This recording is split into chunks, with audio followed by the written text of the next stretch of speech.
결코 실족함이 없는 충만한 은혜 안에 살 수 있을 것이라 믿습니다. 할렐루야. 오늘도 예배하며 하나님을 향하는 여러분들에게 막힘이 없고 굽음이 없는 한 해가 되기를 축복합니다. 함께 따라하겠습니다. 너희는 나에게 거룩할지어다. 하나님께서 우리를 구별되이 부르셨다는 것이 얼마나 소중한 축복입니까? 그건 하나님의 복이고 그 세계 모든 민족 중에서 우리를 구별하셨다.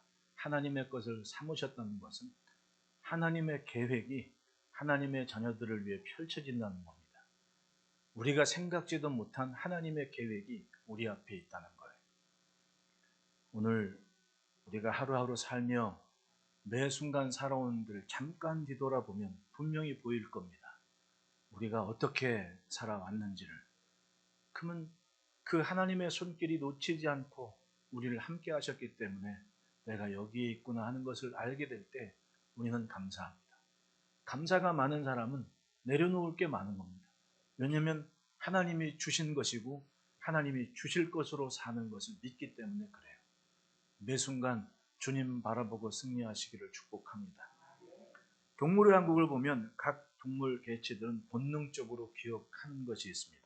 상황이 냄새나 느낌이나 바람이나 그런 조건들을 딱 느꼈을 때 본능적으로 자기가 살고 싶은 방향으로 살려고 뛰든지 날든지 하게 되죠.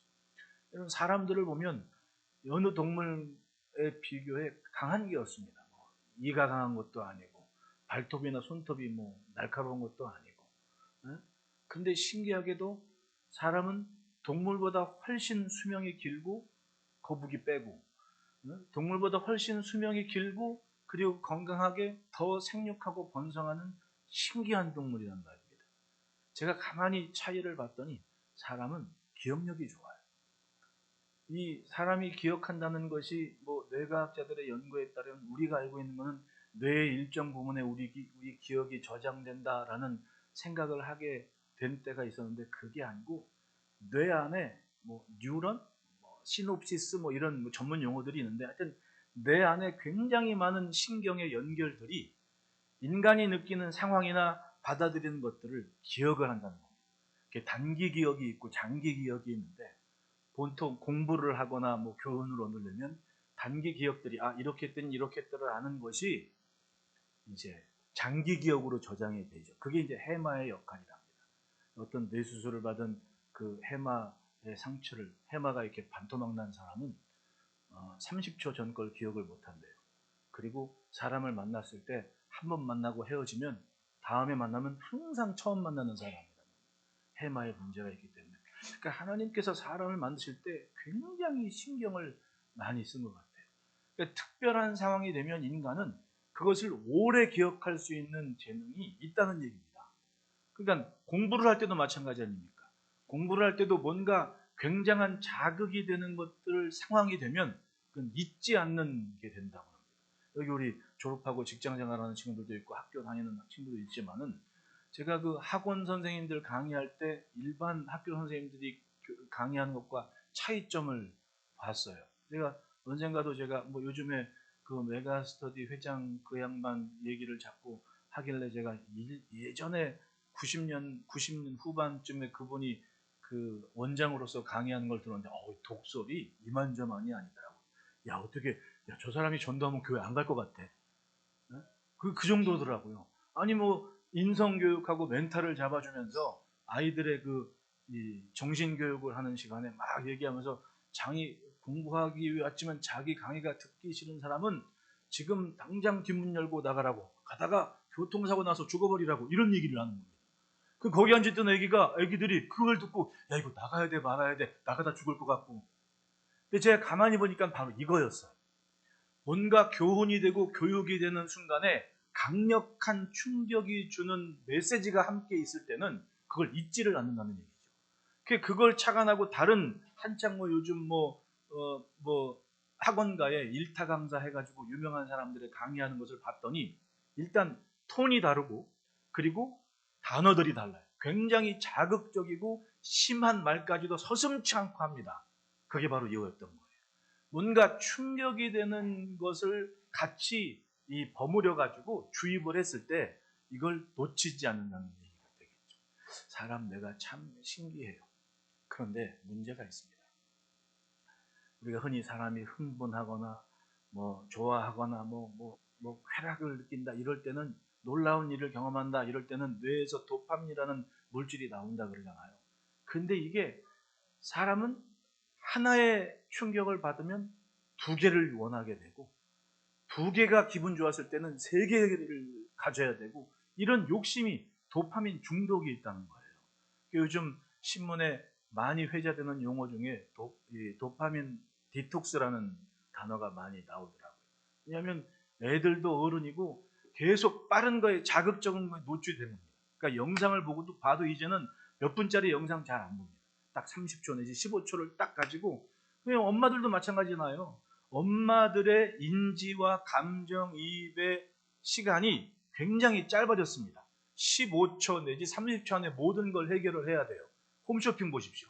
짧은 시간에 하고 싶은 거 다 얘기하고 엄마들이 뭔가 클릭을 하게 만들어요.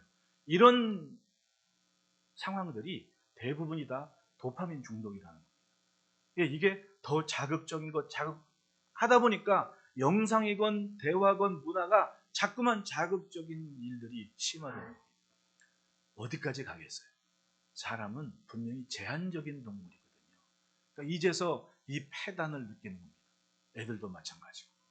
사람이 이제 영상을 통해서 뭔가 습득한 사람들이 문제가 생겼대요. 논리적이지 못하다는 거. 근데 여전히 책을 통해서, 활자를 통해서, 책을 통해서 뭔가 지식을 습득하는 사람들은 논리적이래요. 이게 요즘 자라는 학생들 대상으로 연구한 결과입니다. 그러니 아무리 세상이 발전해도 자꾸만 자극적인 것에 노출되는 것보다는 오늘 내가 잠시 멈추고 모든 걸 좀 내려놓고 가라앉을 수 있는 시간을 가져야 됩니다. 나는 그게 가족들이 함께 예배하는 시간이라고 생각을 해요. 이 시간에는 뇌가 팽팽팽팽 돌아갈 것도 없습니다. 가만히 앉아서 듣기만 해도 몇몇 단어만 지나가도 내 안이 차분해지는, 분명히 내 안에 뭔가 자극적이지 않은 시간이 좀 길어질 수 있는 그런 여력은 있어야 된다는 생각을 합니다. 그게 바로 예배고 하나님을 향한 시간입니다.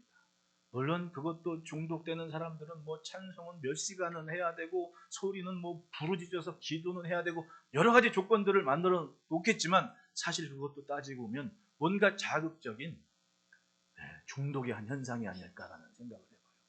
여러분, 여기 있으나 저기 있으나 하나님은 하나님 아닙니까? 제가 신앙생활하면서 정말 무서웠던 게 그겁니다.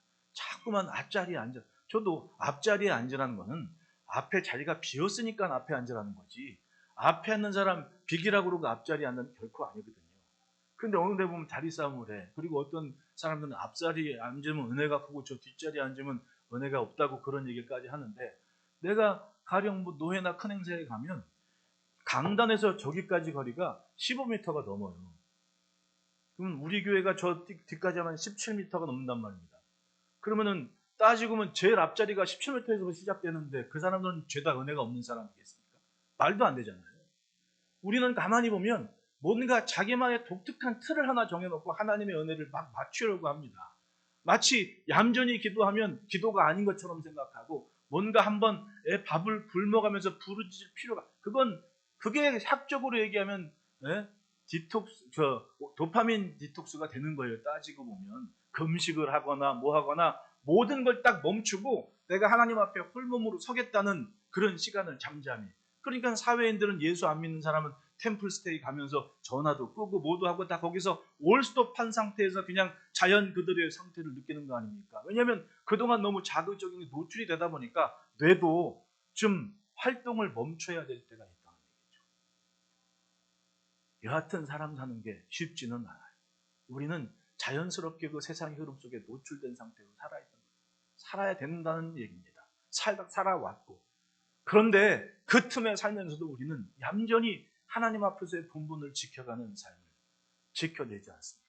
오늘 1부하고 2부 사이에 예산 보고를 했습니다. 광고 시간 잠깐 얘기하겠지만은, 그래도 금년 안에 또 우리는 결산을 작년보다 또 몇천만 원도 넘게 결산을 또 했어요. 그러면 솔직히 말로 숫자로 얘기하면 작년보다 잘 산 겁니까? 못 산 겁니까? 여러분들 생각에. 숫자적으로 보면 작년보다 훨씬 잘 산 거 아닙니까? 근데 11조가 좀 주는 건 내가 참 가슴 아프고 내가 더 기도해야겠구나.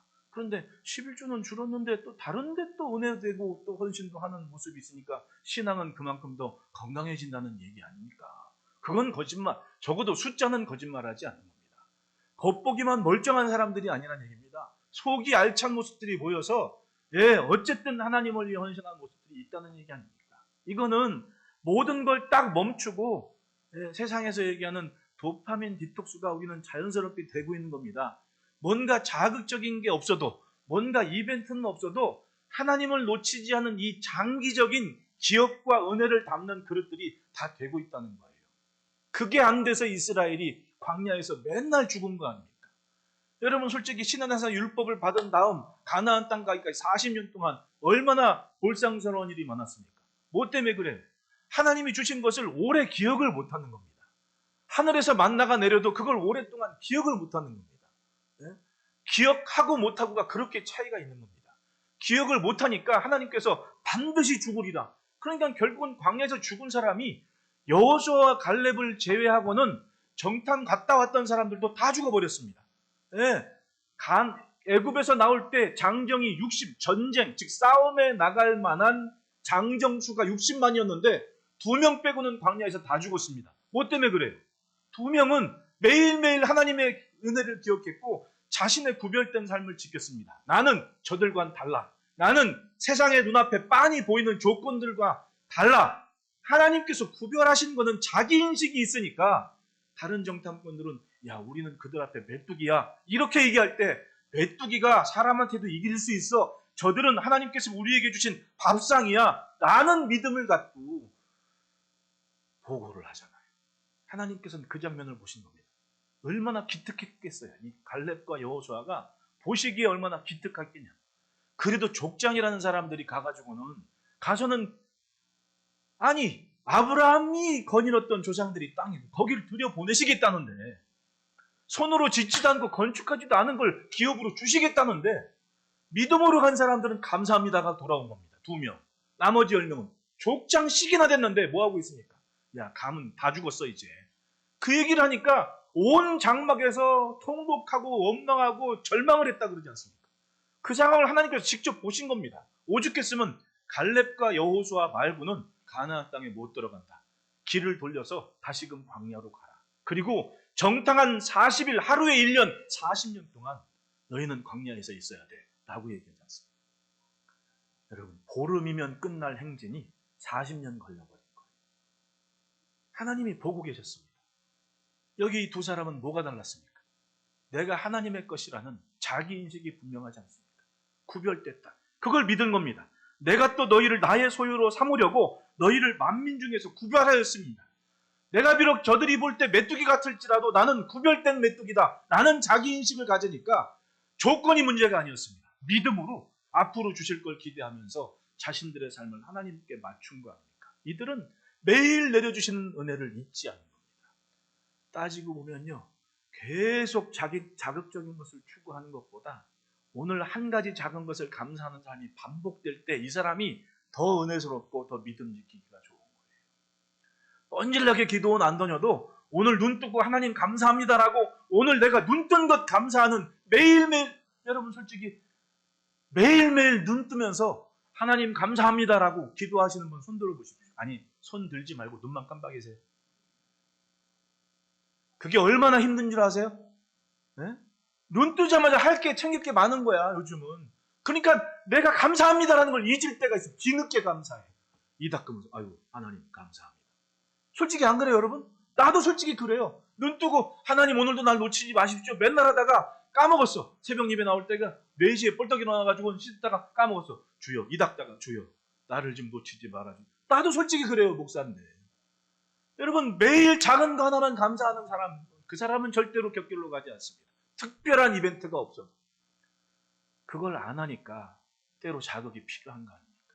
그 자극이 광야에서 맨날 하나님께서 이거 하면 죽는다, 이거 하면 죽는다, 반드시 죽일지나 라고 얘기하면 충격을 받게 하는 겁니다. 아, 이래서 죽었구나. 그러니 여러분, 매일 하늘의 은혜를 감사하시기를 바라요. 감사가 없으면요, 매일 남탓만 해. 남탓만 해. 그리고 매일 입에서 나오는 게 부정적인 말만 나와. 여러분, 광야에서 살았는데 지금 훨씬 좋은 시대 아닙니까? 왜 못 살겠어요? 그러면 감사해야죠. 오늘 내가 눈 뜬 게 감사한 겁니다. 오늘 하나님 나에게 뭔 또 좋은 일을 주시려고 이렇게 눈을 뜨게 하셨을까라는 기대감은 있지 않습니까? 우리가 사는 세상은 분명히 죄로 채워지는 세상입니다. 사람의 본성이 얼마나 악합니까? 이스라엘의 광야에서 뭐 때문에 죽은 겁니까? 진짜 이해할 수 없는 충격적인 모습들이 많아요. 당장에 아론의 두 아들 나답과 아비후는 하나님께서 번제다니는 불을 가지고 향을 피우라고 얘기했는데, 분향하라 그랬는데, 솔직히 사람이 하다 보면 그 불 같고 그렇잖아요. 그런데 성소 안에 등대가 있는데 그 불이 그걸 하면 어때? 그리고는 했겠죠. 그럼 더 나은 거 아니야. 솔직히 바깥으로 안 나가도 되고, 제단불은 바깥에 있고 등잔대는 여기 있는데, 그러니까 그 불이 그 불 아니겠어? 그러면서 분향을 했겠죠. 근데 어떻게 했습니까? 하나님께서 명하신 대로 하지 않으니까 두 사람이 죽어버린 겁니다. 충격적인 거 아닙니까? 제사장이 분향하러 갔는데 그 안에서 죽어버린 겁니다. 그 안에 어느 사람 못 들어가요. 그 허리에 방울 차고 끈 매고 있어가지고 바깥에서 끄집어냅니다. 줄로 줄질줄질 끄집어냈는데 두 제사장이 죽어버린 겁니다. 소리가 안 나가지고. 왜? 다른 불로 제사했다고. 죽었어요. 굉장한 일 아닙니까? 하나님께서 만나와 메추라기를 내리셨는데 또 원망을 합니다. 그랬더니 뭐예요? 불뱀을 보내가지고 하루아침에 24,000명이 다 죽어버립니다.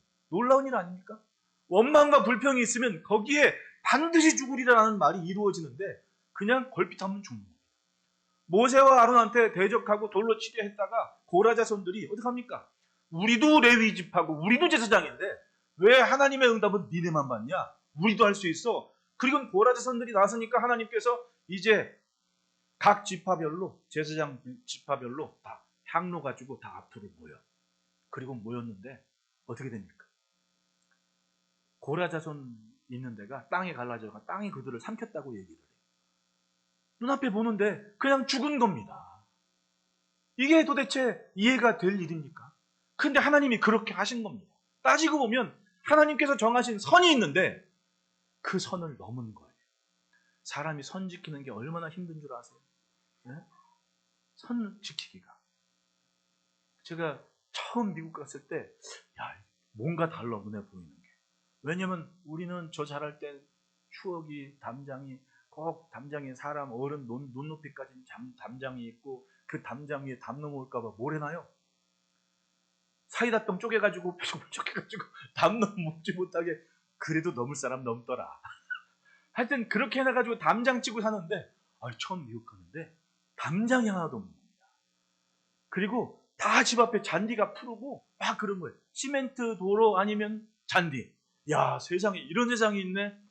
근데 신기하게 사람들이 절대로 남의 집 그 잔디밭을 들어가지 않아요. 잔디밭을. 만약에 그 사람이 위험 느끼고 총 쏘면 정당방위가 돼버리는 거예요. 법이 무섭죠. 그러니까 사람들이 보이진 않는데 자기네는 나름대로 지킬 선이 있는 겁니다. 그걸 잘 지키는 거예요. 운전을 하는데 내 친구 녀석이 저보다 운전면허를 늦게 땄거든요. 근데 친구 녀석이 막 운전을 하는데 너무 잘 지킵니다. 법을. 아니 빨간불에 정지선 있으면 딱 지켜요. 사거리에 차가 신호가 없는데 막 살펴. 뭐 하는 거야? 했더니 나보다 먼저 온 차가 사거리를 출발한 다음에 내가 출발해야 돼. 그게 암묵적인 자기들끼리의 약속이래. 그거 다 지켜? 안 지키면 큰일 난대. 안 지키면 바로 그 스티커가 발부가 되는데 벌금이 이만저만 아니래. 한 달 생활비에 한 3분의 1이 충난대. 그러니까 잘 지키는 겁니다. 그러니까 사람이 있건 없건 교통경찰이 있건 없건 신호등이 있건 없건 자기들끼리 정한 선은 잘 지켜. 그러니까 사회가 안전한 세상 되는 거 아닙니까? 보이진 않아요. 근데 보이진 않는다고 함부로 선을 넘는 게 문제라는 겁니다. 마주보고 한번 인사합시다. 선은 넘지 맙시다. 그 선을 안 지켜서 부부간에, 부자간에, 부모 간에, 자식 간에 어려운 문제가 생깁니다. 가장 가까운 사람부터 선을 안 지키니까 세상이 시끄러워지는 거 아니에요. 하나님은 그 선을 말씀하셨고 레위기는 바로 그 선을 명쾌하게 보여주는 때입니다. 이거 안 지키면 죽는 거야 라고 아주 내 각인되는 충격을 준 겁니다. 마치 학원 선생님 아까 얘기한 그 장모님인지 하여튼 그 양반이 내 강의 듣기 싫은 사람은 문 닫고 나가면서 교통사고로 죽어버려 하는 것처럼 그 충격적인 얘기를 지금 하고 있는 거예요. 반드시 죽일지니 진짜 죽었습니다. 지키지 않아서. 이래서 무서운 겁니다. 왜 그러냐? 23절에 보면 너희는 내가 너희 앞에서 쫓아내는 족속의 풍속을 따르지 말라. 그들이 이 모든 일을 행함으로 내가 그들을 가증히 여기노라. 즉 당시의 세상 풍속들이 전혀 이스라엘을 따르면 안 될 것, 그리고 자기들의 조상들이 익히 배워왔던 믿음으로 출발했던 하나님의 교훈이 담긴 모습이었거든요. 가령 몰렉에게 자식을 주면 반드시 죽이되라고 2절에서 얘기를 해요. 그리고 9절에 보면 자기 아버지나 어머니를 저주하는 자는 반드시 죽이되라고 얘기를 해요.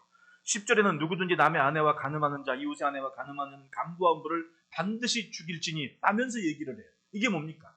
이게 이스라엘이 막 민족과 나라를 이루고 가나안 땅에 들어갈 때 가나안에 만연된 풍속이 그랬다는 얘기입니다. 그걸 아무렇지도 않게 행하는 사람들이 가나안 사람들이었던 거예요. 그러니까 하나님은 난 다르다.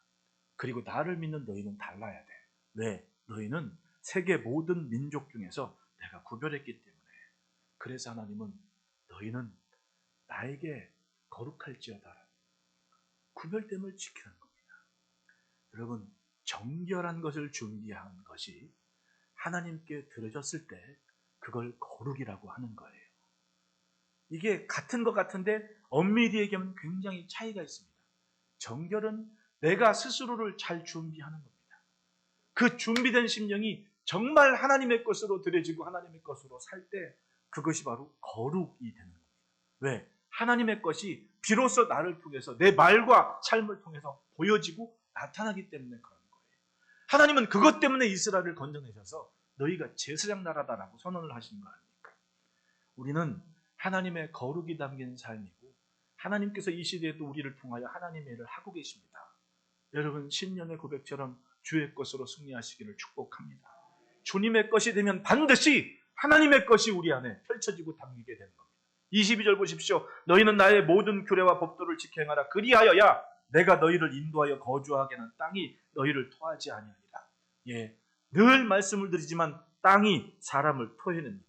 말씀을 지키는지 안 지키는지, 하나님의 것이 있는지 없는지 그것에 따라, 여러분, 왜 가나안에 수백 년, 적어도 400, 아브라함이 그 땅에서 나와서 야곱이 애굽으로 들어가서 400년을 살았으면 야곱이 그 땅에서 나오기 전부터 가나안 사람들은 이미 자기들의 문화를 만들어 갔을 거 아닙니까? 근데 그 사람들이 결국은 400년, 500년 그렇게 문화와 전통을 만들어 가서 성을 이루고 살아갔는데 한순간에 그 사람들이 다 자기 것이 아닌 것처럼 돼버리지 않았습니까? 왜? 땅이 가나안 사람들을 담고 있을 수가 없었던 겁니다. 그래서 이스라엘이 들어가서 그걸 기업으로 차지했던 거예요. 저는 이 성경의 원리가 굉장히 중요하다고 믿습니다. 땅도 바칠 사람을 바치는 거예요. 땅도 사람을 싫어한다니까요. 정말입니다. 성경은 그걸 얘기하고 있습니다. 그러니 땅이 좋아하도록 여러분 주의 것으로 삽시다. 왜냐하면 하나님의 사람이 있는 땅을 하나님은 지키시는 겁니다. 하나님이 지키시기 때문에 땅이 그 인생이 사는 땅을 복되게 하는 겁니다. 그게 바로 이삭의 복이었지 않습니까? 우물을 팔 때마다 나옵니다. 샘을 팔 때마다 물이 솟구치고 농사를 할 때마다 다른 이는 누리지 못하는 복을 누리지 않습니까? 그러니 여러분, 조건이 어떠하든 하나님을 기대하시기를 축원합니다. 걸어온 길을 보면 하나님은 매 해마다 우리에게 복을 주셨습니다. 금년도 준비된 만큼 부어주실 줄 믿습니다. 왜? 작심하고 구별된 삶을 지킬 때 하나님은 다른 이에게 주신 적이 없는 귀한 도우심을 주신 겁니다. 여러분들의 사업장에, 직장에, 가정에 그 은혜가 충만하기를 축복합니다. 그러므로 따라합시다. 생명은 신앙의 문제다. 여러분, 먹고 사는데 사람이 관심이 없으니까 다 관심이 있습니다. 잘 먹고 잘 살아야죠. 예, 잘 살자고 지금 우리가 일을 하고 땀 흘려 수고하고 자녀도 가르치고 하는 거 아닙니까? 그런데 결국은 이 모든 것이 조건의 문제가 아니라 신앙의 문제다. 어떤 지금 유명한 강사들이 이제 막 얘기해요. 뭐 지금 사람들이 요즘은 이제는 예전처럼 사업들을 해가지고 뭐 직장 대학 나와가지고 졸업해서 취직해가지고 뭐 한창 우리가 성장할 때 뭐 1년 성장률이 뭐 10%막 갔잖아요. 그럴 때는 기업들도 막 잘 돼가지고 막 인재들을 막 뽑아들여서 흡수를 했습니다. 막 뽑아들여가지고 회사 막 처음 하나였는데 회사 어디 확장해야 되고 저기다 회사 만들고 뭐 여기 있던 과장 저기다 좀 상무 만들고 막 여기 있던 부장 저기다 사장 만들고 막 회사가 막 그룹이 되고 그때는 막 대학만 나오면 다 갔습니다. 지금은 대학을 나와도 갈 데가 없는 겁니다. 그러니까 이 엄마 아빠들이 자기들이 공부했던 틀을 가지고 애들한테 막 하니까 애가 뭘 좋아하는지 보다 무조건 공부만 하래. 그 애들이 목표 없는데 무조건 해야 돼. 아이 세상에 초등학교 3학년짜리가 이만한 여행 캐리어 들고 책 들고는 학원 가는데 너 어디 가니? 의대방 간다. 말이 되는 세상입니까? 이 세상이? 진짜 이 저주받은 세상 아닙니까? 초등학교 3학년 때 얼마나 뛰어놀면서 자기 장래에 대해서 위인 전기전집에 막 모델을 따라 이것저것 얘는 초등학교 3학년부터 목적이 의사인 겁니다. 그렇게 의사가 된 애가 히포크라테스를 알겠어요? 뭘 알겠어요? 그냥 돈인 겁니다. 그러니까 의사를 만들었는데 전부 다 내가 생명을 살려야지 그러면서 무슨 흉부외과니 뭐 소아과니 안 갈라 그래요. 제 큰 처남이 소아과 의사 아닙니까? 소아과가 문 닫게 생겼답니다. 왜냐하면 돈이 안 되니까 애들이 안 오는 거예요. 거기 지원하는 의대생이 없는 겁니다. 애들이 다 어디 가냐면 기계 하나 몇 대 놓고 성형외과 하면 한 달에 월 수입 4억 이렇게 되는 겁니다. 그러니까 죄다 의사라는 목적이 집안에 누가 아파서 고치고 싶어서 할머니가 일찍 돌아가셨는데 이런 병을 내가 고치 이런 인간적인 목표가 아닌 겁니다. 그저 돈이 전부인 겁니다. 이거 하면 돈 잘 벌. 그러니까 죄다 목표가 이제는 이과는 의사 돼버리는 거. 진짜 불행한 세상 살고 있는 거 아닙니까? 네? 그러니까 우리가 이제는 좀 시선을 좀 돌려봐야 되는 겁니다. 살아온 대로 사는 것이 아니라 뭔가 독특한 본인이 즐거워하고 여러분 내가 즐거우면 성공한 거예요. 안 그래요? 그럼 내 자식이 즐거우면 얘는 성공한 겁니다. 그걸 좀 가르쳐야죠. 손정우 씨가 그런 얘기를 하더라고요. 손흥민 선수가 행복하다고 생각하냐? 성공했냐고 생각하냐? 걔는 성공했다고. 그게 왜요? 그랬더니 걔는 지가 행복한 거 하고 있지 않냐? 걔는 축구를 어려서부터 좋아했고 그 좋아하는 거 하면서 지금 저 자리까지 있으니까 얘는 성공한 애 아니냐? 그럼 당신은 행복하니? 그럼 행복하다고. 이 나이에 내가 좋아하는 거 하면서 내가 권력도 없고 돈도 없고 가진 건 없지만 다른 사람들보다 조금 있긴 있지만 난 지금 행복한 거 하고 있지 않냐? 내가 즐거웠고 내가 좋을 때. 그러면 이 좋은 교훈들을 보고 우리는 자녀들을 바라볼 때 얘가 뭘 할 때 즐거웠는지 한 번은 좀 고민해 봐야 될 때가 됐다고 생각해요. 왜냐하면 지금 교육계에서 전망하기를 앞으로 10년 후에는 의사를 해놓고도 먹고 살기 힘든 세상입니다. 왜냐하면 인구가 일단 절벽이고 벌써부터 여러분 70대 인구가 20대를 앞질렀다는 거 아세요? 지금 20살짜리보다 70세 되신 분들이 더 많은 겁니다. 국가적으로 보면 굉장히 심각한 위기가 곧 온다는 얘기입니다. 그러니까 김정은이 만만하게 보는 거예요. 조금만 있으면 우리가 숫자로 밀어붙일 수 있다고 그 얘기하고 있는 거예요. 지금 한 집에 10명씩 나라고 독려하고 있대 북한은. 잘 먹지도 못하는데. 여러분 신문도 안 보시나 봐? 아니 영화도 안 보고 텔레비도 안 보고 신문도 안 보고 도대체 무슨 얘기 보고 계시나? 신문에 난 얘기 지금 하고 있는데. 여러분 무서운 세상입니다 지금. 결국은 여러분 우리가 살고 죽는 거는 따지고 조건을 바라보고 쫓아가다가는 이도저도 아니게 생긴 겁니다. 이스라엘이 어느 때 살았습니까? 여러분 사람이 살 수 없는 땅에서 40년 살게 하신 것이 하나님이었습니다. 그 하나님이 뭐 때문에 살게 하신 겁니까? 하나님께 구별된 신앙을 지키고 하나님의 말씀의 경계를 지키는 사람은 다 살았습니다. 왜? 아버지 엄마가 그렇게 죽어간 걸 본 자녀들은 광야에서 낳은 세대들 40년 동안 율법을 지키면서 하나님께서 정하신 선을 지킨 사람들은 여리고성 함락가에 들어갈 때 말 한마디 안 합니다. 요단강 건너갈 때 반대하는 사람 아무도 없었습니다. 법궤를 보고 쫓아가기만 하면 돼. 그리고는 가지 않습니다. 이게 어떤 효과입니까? 40년 동안 반드시 죽는다. 예. 그리고 지킨 사람들입니다. 왜? 자기 엄마 아빠가 안 해서 죽은 걸 알거든요, 이유를. 소원을 갖고 지켜갔으니까. 그럼 그 신앙 때문에 신기하게도 자기들이 한 번도 땀 흘리지 않은 그 세상을 자기 것으로 온전히 누리지 않습니까? 할렐루야. 즉 생명은 신앙의 문제지 조건의 문제가 아니라는 겁니다. 스펙이 어쩌니 뭐하니. 여러분, 애들이 빵 만드는 거, 과자 만드는 거 좋아하면 이거 할 때 행복하면 거리를 막 밀어주면 되는 거예요. 애들이 다 의사하고 싶어. 야, 그럼 너 책 가져와. 같이 공부해야죠. 이 책 필요한 거야. 내가 어떤 친구가 제가 어떻게 전화를 하다가 두 친구 여기 지금 찬양을 시키려고 일찍 섭외를 했는데, 섭외하신 분들이 컨디션이 난조가 돼가지고, 야, 진짜 이 하나님께로 향하는 길을 방해하는 게 어른만이 아니라 애들도 커. 시험은 어른한테만 있는 것도 아니야. 결국은 그걸 이겨내는 게 결국은 신앙의 싸움이고 그 목표를 하나님께 붙잡게 되시겠죠. 애가 공부는 하고 싶어해. 근데 자기가 아무리 공부를 해도 성적이 안 오르대. 그래서 제가 그 얘기를 했습니다. 얘야, 목사님이 근자에 공부로 성공한 사람들 한 3사람을 조사해봤다. 그 사람들이 쓴 책, 그 사람들이 인터뷰, 내가 조사해봤더니 그 사람들이 공부하는 독특한 방법이 있더라.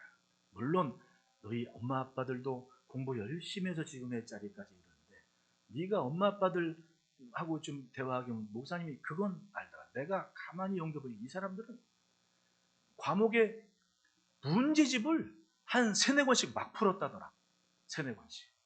책도 중요한데 문제집을 막 푸니까 문제를 내는 사람들이 뭐 때문에 문제를 내는지 알겠다더라. 그리고 나서 책을 보니까 이게 이해가 잘 된다고 하더라. 너 그럼 그렇게 한번 해볼래? 그거 좋은 생각이네요. 나 한번 그렇게 해봐야겠어요. 그러면 여태껏 그렇게 안 해봤다는 거 아닙니까?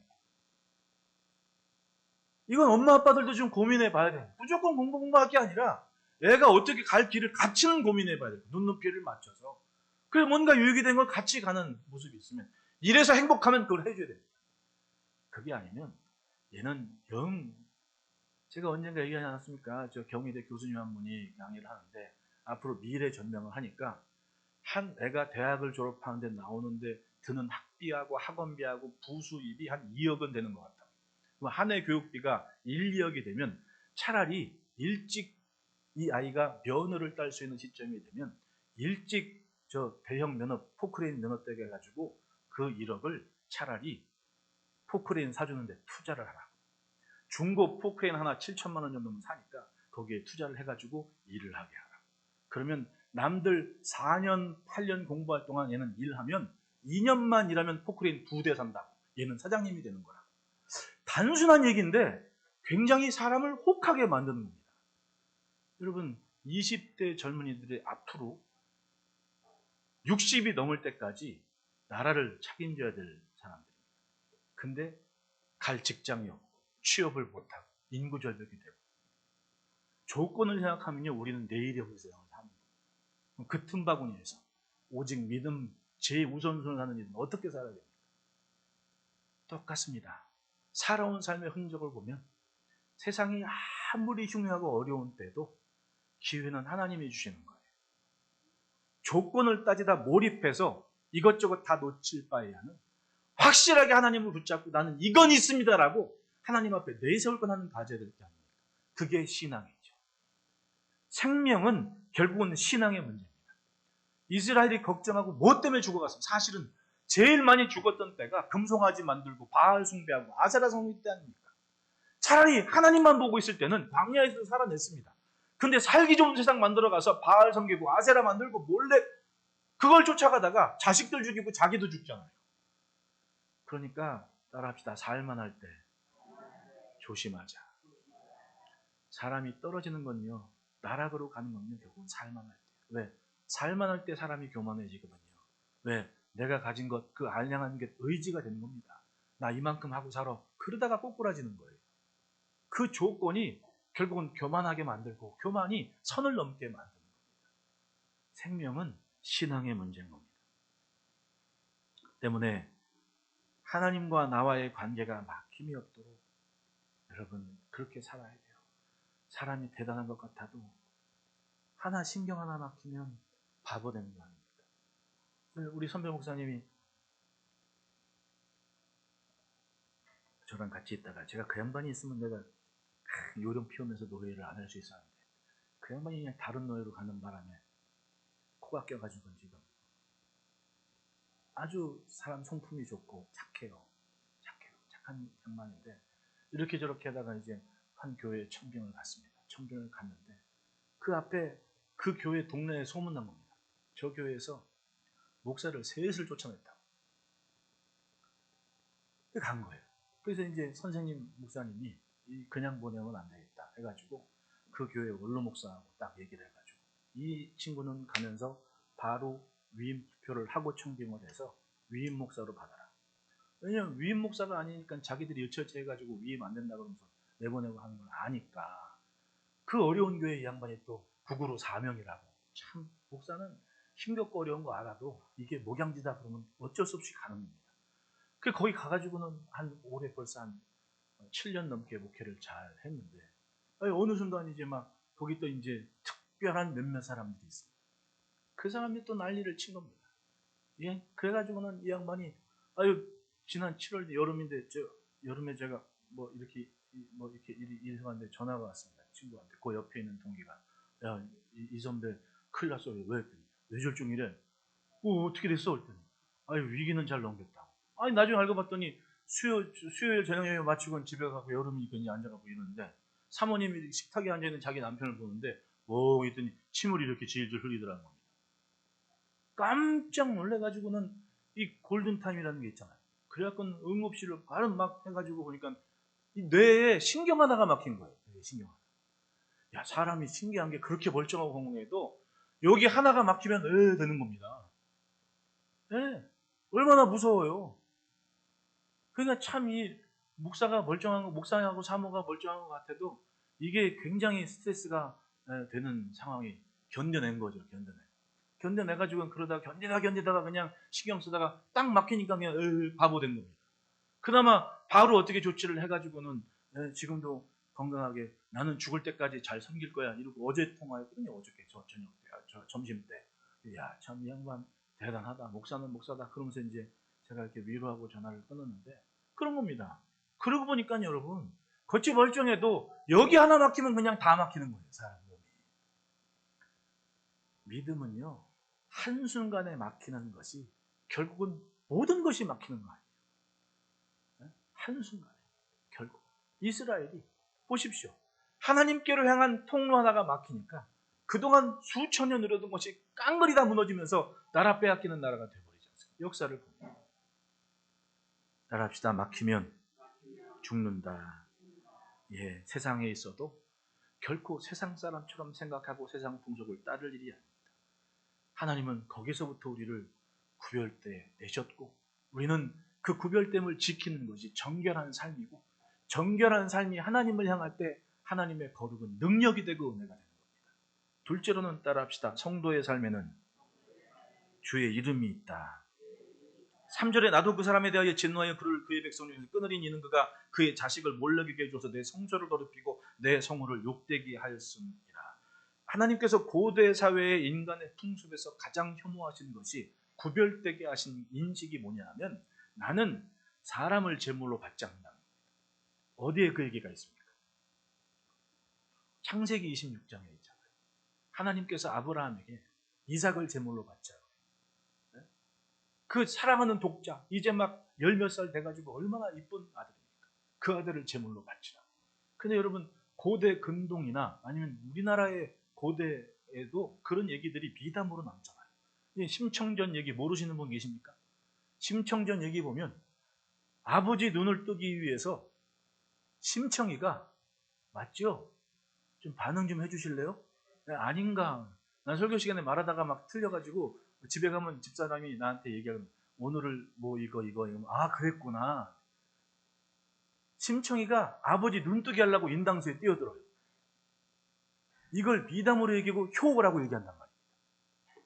근데 지금 생각하면 어때요? 그때 당시로 가면 그게 효인 줄 알고 배웠는데 그게 있어야 될 일이에요? 없어야 될 일이에요? 내가 부모를 하면 자식 죽여서 눈 뜨고 싶진 않겠네. 이게 지금 우리의 도덕 수준 아닙니까? 그러니까 그때의 도덕 수준과 지금의 도덕 수준이 이만큼 차이가 난다는 겁니다. 그때 당시는 그걸 효라고 가르쳤을지 모르지만 지금 그걸 효라고 말하기는 힘든 세상이 돼버린 겁니다. 왜? 알았습니까? 지금 상황이 그렇게 다른 시대가 되버린 겁니다. 하나님께서 아브라함에게 뭘 얘기하신 거냐면 아브라함 당시에 사람을 제물로 바치는 얘기, 심지어는 사사기에도 사람을 제물로 바치는 얘기가 있습니까? 없습니까? 입다가 전쟁 나가는데 사사 입다가 전쟁 나갈 때 거기서 공언하지 않습니까? 누군지 제일 먼저 나를 와서 승리하고 돌아오는 나를 환영하면 그 사람을 제물로 하나님께 드리겠다. 그 말은 이 사람이 무슨 악한 의도가 아니라 사람을 제물로 바치는 풍습이 있었다 없었다? 있었던 거예요. 근데 그때 다른 사람이 아니라 자기 딸이 제일 먼저 와서 막 소고치고 아빠가 이겼다고 환영하니까 입다가 막 통곡하면서 어떻게 이럴 수가 있냐고, 내 딸을 제물로 바쳐야 되다니 외동딸인데 막 그러니까 딸이 뭐라 그래요? 아버지, 남아이런 중천금이요, 나를 제물로 바쳐야 됩니다 막 그러면서, 남아이런 중천금 내가 한 얘기고, 예. 그러면 제물로 바치잖아요. 그러면 고대 사회에는 제물로 바치는 일이 비일비재했다는 얘기입니다. 이건 사사시대의 얘기입니다. 사사시대는 뭐라 해요? 사람들이 자기 소견에 오른 대로 행했더라. 그러니까 쉽게 말하면 믿음이나 신앙이 출중할 때는 아니었다는 얘기입니다. 세상 풍습을 따라가고 있었다는 얘기죠. 그런데 일찍이 믿음의 기억을 되돌아보면 하나님은 이삭을 제물로 바칠 때 멈춰라, 손대지 말아라 하면서 아브라함에게 가르치는 것이 뭐예요? 아브라함도 예하고 간 이유는 다 사람들이 그렇게 살았으니까. 예하고 갔는데 하나님은 달랐어요. 하나님은 자기가 말한 것처럼 하나님이 친히 제물을 준비하고 계셨습니다. 사람이 아니라 하나님이 준비하신 제물을 가지고 제사 드리게 하고 나서 그때 길이길이 기억될 교훈 하나가 나왔죠. 여호와 뭐? 이레. 여호와 이레. 네. 제물을 하나님께서 준비하셨다는 얘기예요. 결코 하나님은 사람을 제물로 받는 것을 기뻐하지 않으신다는 것을 그때 알은 거예요. 그걸 잘 지켜왔으면 얼마나 좋습니까? 가난한 사람들은 세상 사람이니까 그냥 그렇게 산 겁니다. 근데 지금 애굽에서 살던 사람들이 거길 들어가야 돼요. 좋아 보이면 쫓아갈 거 아닙니까? 들어가서는 사사 때 그냥 쫓아갔는데 사사시대는 다 자기들의 오른대로 행했다고 하잖아요. 뭔가 율법, 즉 선을 넘어버린 겁니다. 그러니까 여기 치이고 저기 치이고 막 그러고 사는 거 아닙니까? 하나님께서 말씀하십니다. 내 성소를 더럽히고 내 성호를 욕되게 하였습니다. 네, 그렇습니다. 성소를 더럽히고 성호를 욕되게 했다. 결국은 하나님의 자녀의 삶에는 하나님께서 나타내길 원하시는 주의 이름을 품고 사는 거예요. 여러분 기억하십시오. 우리가 믿음으로 출발한 이상 그 첫 걸음부터 우리는 하나님의 이름을 앞세우고 사는 삶인 거예요. 믿으십니까? 그러니까 구별됨을 지키자는 겁니다. 왜? 하나님의 이름. 무엇 하든지 주의 성호가 우리 앞에 있기 때문에 마귀가 틈타지 못하고 원수가 접근하지 못하는, 한 길로 왔다가 일곱 길로 도망가는 그런 역사가 우리의 삶에 있는 겁니다. 여러분 영역으로 담대하시기를 축원합니다. 아무리 세상에 뉴스건 지식이건 정보들이 세상을 암울하게 이야기해도 믿음으로 사는 인생의 앞은 하나님이 책임지시는 겁니다. 주의 이름으로 승리하시기를 축복합니다. 그래서 너희는 스스로 깨끗하게 하여 거룩할지어다 나는 너희의 하나님 여호와이니라라고 하나님이 우리 하나님이시라는 것을 선언하시는 거예요. 기억하십시오. 믿음으로 사는 만큼은 주의 이름에 맞춘 흔적이 되는 겁니다. 그 흔적이 반드시 우리를 흥하게 하고 번성하게 하고 창대하게 할 겁니다. 그 주인공 도구가 되시기를 축복합니다. 셋째로 따라합시다. 더러운 인생은 땅이 토한다. 22절에 너희는 나의 모든 규례와 법도를 지켜 행하라. 그리하여야 내가 너희를 인도하여 거주하게 하는 땅이 너희를 토하지 아니하리라. 레위기에서 여러 가지 규례들을 심각하게 얘기하면서 반드시 죽일지라. 죽는 얘기만 엄청 하는 거예요. 그러니까 사람들이 레위기를 잘 안 읽어. 네? 그러잖아요. 레위기를 잘 무서워. 맨날 규빈 얘기하고 막 이런 얘기하니까 이게 잘 이해도 안 되고 힘드니까 자꾸 넘어가요. 근데 그만큼 레위기는 이스라엘이 40년 광야를 온전히 살게 하는 비법이었던 거예요. 그러니까 지금 오히려 다시 이 레위기를 이해가 안 돼도 자꾸 읽어보면 이게 이해가 될 때가, 성경은요 바뀔 때 넘어가고 지나가는, 다시 읽을 때 뭔가 반짝하는 게 그 맛에, 저도 그래서 성경 읽는 거를 놓치지 않는 게, 이렇게 읽다 보면 그때 왜 이걸 놓쳤지? 그러면 또 그러면 다시 그 본문과 또 한 번 설교를 하면 이게 또 굉장히 또 왜? 그때 놓친 게 또 있거든. 참 신기한 겁니다. 그거 아니면 설교 한 바퀴 돌면 할 게 없는 거 아닙니까? 예? 어떤 저 학부 때 신학생 때 지금은 은퇴하신 분이죠. 할렐루야 교회 목사님이 오셔서 채플 인도하는데 그때 이제 그분 책도 많이 나왔잖아요. 책들을 이분들이 책을 이렇게 읽어봤거든요. 근데 우리 채플 시간에 와가지고 누가복음 가지고 설교하는데 책에 있는 거 토시 하나 안 틀리고 설교를 하더라고. 그분들은 그럴 수밖에 없는 거야. 그래서 저 대형교회 목사님인가 보다 하는 생각을 그때 한 거예요. 예화까지 토시 하나 안 틀리고 똑같이 우리한테 하는 거니까 책을 읽은 사람은 두 번 들은 거야. 그런데도 뭔가 다가오는 그런 게 있더라고요. 네, 하나님께서 우리를 이끄시는 방법을 보십시오. 이해가 안 된다고 절망할 일이 아니다니까요. 그냥 아멘 하고 지나가면 다시 돌아왔을 때 그 아멘의 은혜를 하나님이 찾게 하실 때가 있는 거예요. 그러니까 세상 사는 거 다 알고 사는 사람 누가 있어요? 여기 내일 무슨 일이 있을지 알고 사시는 분 손 들어 보십시오. 어차피 우리는 다 모르고 살아요. 하지만 우리는 믿음으로 살지 않습니까? 하나님이 계시고 주님이 내 앞에 가신다는 걸 믿기 때문에 사는 거 아닙니까? 그래서 감사하고 평안한 거 아닙니까? 하나님께서는 명쾌하게 선을 그어주셨습니다. 하나님께서 정하신 인생들이 그 땅을 살면 하나님은 그 사람이 있는 땅을 복되게 하시고 지키시는 겁니다. 그런데 하나님이 주신 것을 지키지 않으면 사람은 짐승하고 똑같은 겁니다. 그냥 동물의 세계가 되는 겁니다. 자기 마음대로 사는 겁니다. 자기 속에 오른 대로 살게 되는 거예요. 거기에 무슨 희망이 있습니까? 땅이 그런 사람들을 지탱해 주지는 않는 겁니다. 땅이 토해낸다고 하는 겁니다. 여러분, 생명이 없는 것처럼 보이지만 땅을 보십시오. 사람이 수고한 만큼 뭔가 결실을 내는 겁니다. 사람이 살아내는 만큼 뭔가 정직하게 살아나는 땅에 뭔가 강직한 결실들을 땅이 지탱해주고 있는 거예요. 며칠 전에 중국 그 뉴스 나온 거 봤습니까? 아파트를 졌는데 안에 까보니까 철근은 없고 양은 양철통? 그것들만 아예 싸면서부터 아파트가 피사의 사돌처럼 기울어졌대. 쇼핑센터가 한순간에 바닥이 꺼져버린 겁니다. 콘크리트 두께가 기준 이하로 떨어진 거예요. 어디 갔는지 재료. 심지어는 국방 무슨 윤회 숙청이 막 날려. 알고 봤더니 미사일 막 만들어 놨고 연료를 채웠는데 연료 그 액체 연료 대신 물을 채워놨대. 그리고 그 돈을 자기들이 써버린 거야. 그러니 여기 터지고 저기 터지고 무너지고 깨지고 난리가 나는 거 아닙니까? 그래도 정직한 사람들이 짓는 것, 정직한 사는 땅은 뭘 해도 그래도 끄떡 없잖아요. 그게 세상사도 똑같은 거 아닙니까? 사람다운 사람이 살 때 세상이 살만한 겁니다. 그러니 영적인 우리의 존재감은 얼마나 중요하냐. 하나님의 사람이 이 땅에 산다. 그래서 하나님 말씀하십니다. 23절 24절 너희는 내가 너희 앞에서 쫓아내는 족속의 풍속을 따르지 말라. 그들이 이 모든 일을 행함으로 내가 그들을 가증히 여기노라. 믿는다고 하면서도 세상 사람처럼 사는 거 그거 회개해야 됩니다. 정말 구별해야 됩니다. 내가 전에 너희에게 이르기를 너희가 그들의 땅을 기업으로 받을 것이라. 내가 그 땅과 젖과 꿀이 있는 땅을 너희에게 줘 유업을 삼게 하리라 하였노라. 나는 너희를 만민 중에서 구별한 너희의 하나님 여호와입니다. 하나님은 하나님의 자녀에게 누리게 하시기 위해서 복을 주시기 위해서 구별하셨다고 말씀합니다. 그러면 그 구별됨을 지킬 책임은 내게 있는 거 아닙니까? 그게 정결한 삶이죠. 따라합시다. 깨끗해서 무기다. 정결한 삶은 하나님이 쓰시는 무기가 되는 겁니다. 26절에 말씀합니다. 다 같이 읽어보겠습니다. 시작. 너희는